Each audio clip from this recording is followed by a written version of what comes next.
এখন আমরা এক ভাইয়ের সাথে দেখা হলো, উনি আসছে কুষ্টিয়া থেকে, না? তো ভাইয়ের নামটা কি?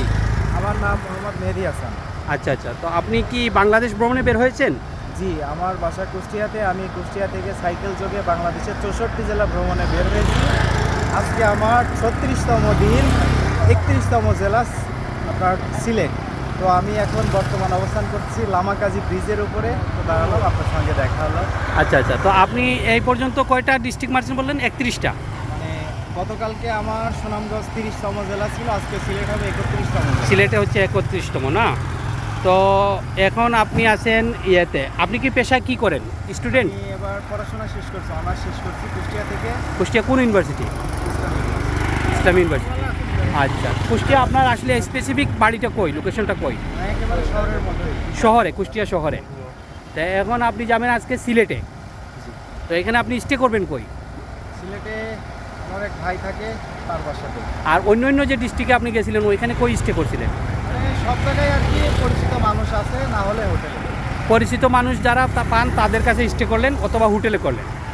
আর এটা আপনি ফুল বাংলাদেশ করবেন? হ্যাঁ। আচ্ছা, আর আরেকটা জিনিস জানি আপনার কাছে, এই যে আপনি ঘুরছেন এই টাকাটা কই পাচ্ছেন আপনি? টাকাটা আমি উপার্জন করছি। আপনার উপার্জিত টাকা দিয়ে আপনি ঘুরছেন, না? এই পর্যন্ত কেমন টাকা খরচ হয়েছে আপনার মানে আনুমানিক? সরাসরি অন ক্যামেরা আমি বলতে আচ্ছা, পারবো না। মোটামুটি আপনার বাজেট কত হইতে পারে টোটাল? এবার বাজেট সম্পর্কে জানাই আমি আন্তরিকভাবে দুঃখিত, অন ক্যামেরা আমি এগুলো কখনোই বলবো না। আচ্ছা আচ্ছা কিন্তু আপনি এর বাইরে আপনি যদি আমার উদ্দেশ্য, আমার আচ্ছা, আপনার উদ্দেশ্য কি? অভিজ্ঞতা এগুলো যদি জানতে চান তাহলে আমি জানবো, কিন্তু বাজেট কিংবা কত অ্যামাউন্ট খরচ হয়েছে, কত হবে, কত নিয়ে বের হয়েছেন এগুলো আমি আচ্ছা, না এটা বাদ, তাইলে আপনি ওই আপনার যে ওই উদ্দেশ্যটা কি, ভ্রমণের উদ্দেশ্যটা কি? ভ্রমণের উদ্দেশ্য আমি বাংলাদেশের মানুষের মধ্যে প্রচার করতে চাচ্ছি যে সাইকেলিং চালানোর উপকারিতা, এবং সাইকেলিং চালালে মানুষের সুস্থ এবং সব কিছু ভালো থাকে, এবং কি বাংলাদেশ এবং বহির্বিশ্বে পুরো পৃথিবী জুড়ে এখন জীবাশ্ম জ্বালানি যে পরিমাণ ব্যবহার তারা বৃদ্ধি করতেছে।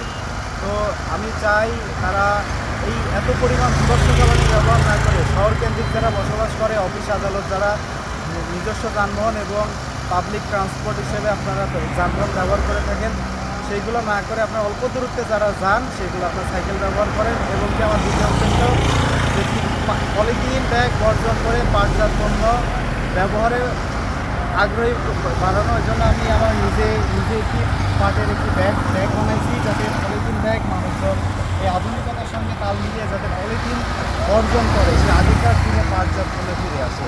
আচ্ছা আচ্ছা, এখন আপনার বাকি যে ডেস্টিনেশনগুলো আছে এগুলো করতে কতদিন লাগতে পারে আনুমানিক? এখনও 2 মাস। আরও 2 মাস লাগবে। ধন্যবাদ ভাই, মেহেদি ভাই।